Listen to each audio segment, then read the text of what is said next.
Elle est lancée, c'est la nouvelle rubrique Code citoyen. Nous avons pensé opportun de pouvoir toucher du doigt cet aspect-là de notre vie en société, à savoir la citoyenneté. Cette notion qui paraît peut-être abstraite dans l'esprit de plus d'un, mais qui a des points d'ancrage avec notre vie de tous les jours et bien sûr nos droits et devoirs vis-à-vis de la nation qui nous la reconnaît. Pour ce faire, nous serons donc en compagnie du directeur civisme et de la citoyenneté, à la personne de Madame Georgette Kouassi qui est avec nous sur ce plateau. Bonjour Madame. Bonjour Madame. Bonjour. Bienvenue. Merci.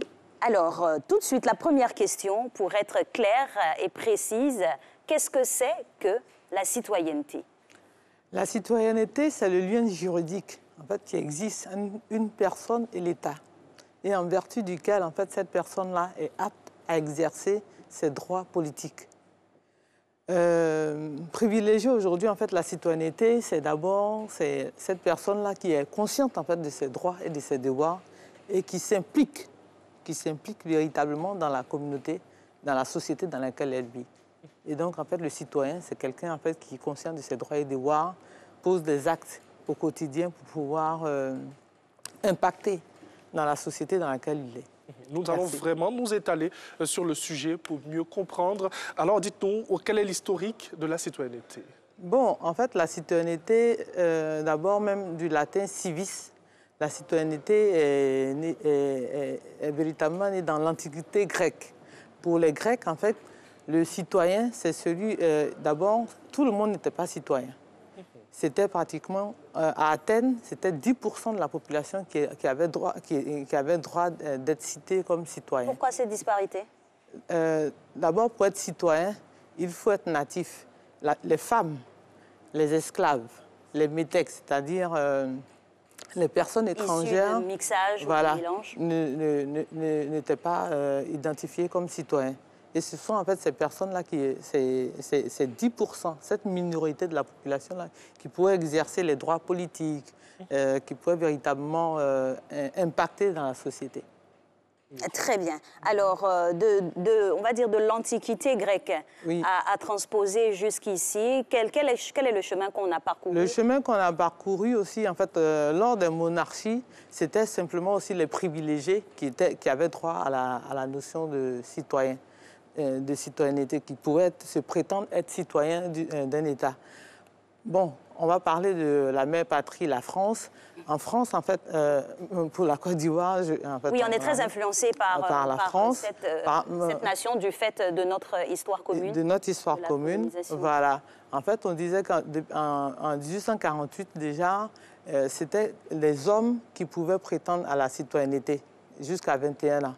Et puis, les femmes ont véritablement pu avoir le droit à la citoyenneté à partir d'avril 1944. À partir d'avril 1944, les femmes ont eu droit véritablement à pouvoir voter, à eu droit à la citoyenneté.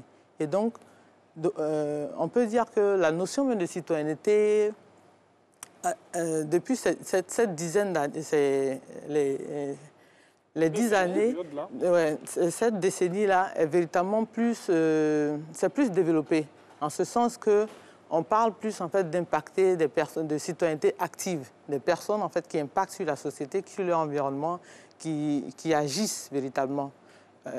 Juste un petit exemple.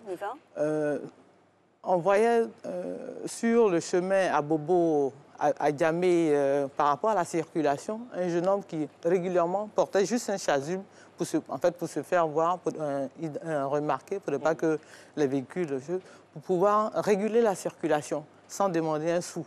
En fait, c'est un acte citoyen qu'il posait. Pourquoi? C'est-à-dire l'impact. Il pose cet acte-là pour pouvoir résoudre un problème en fait, de circulation en fait, qui existait. Il y a beaucoup d'organisations, il y a beaucoup de jeunes en fait, qui posent véritablement ces actes-là maintenant. Donc on a des actes simples comme ça que nous avons au quotidien. On ne sait pas, mais ce sont des actes citoyens. Oui, ce sont des actes citoyens. En fait, même avec Madame le ministre de la Salubrité, qui fait la journée le samedi. Et le grand ménage. Le grand ménage, très souvent les samedis. On demande en fait aux populations simplement de descendre pour pouvoir assainir leur propre environnement. C'est un acte citoyen que nous posons. C'est un acte citoyen en fait, qu'elle nous demande de poser simplement. Ouais, cela nous emmène à savoir, Alix, eh bien, les valeurs attachées à la citoyenneté, pour rentrer plus dans le sujet. Pour rentrer plus dans le sujet, en fait, il y a 3 valeurs qui sont attachées à la citoyenneté. D'abord, la civilité. La notion de civilité, la civilité renvoie aux questions de bienséance, voilà, de bienveillance, mais aussi de mœurs, de respect de mœurs concernant une communauté. Et puis, la deuxième valeur qui est rattachée à la citoyenneté, c'est la notion de solidarité.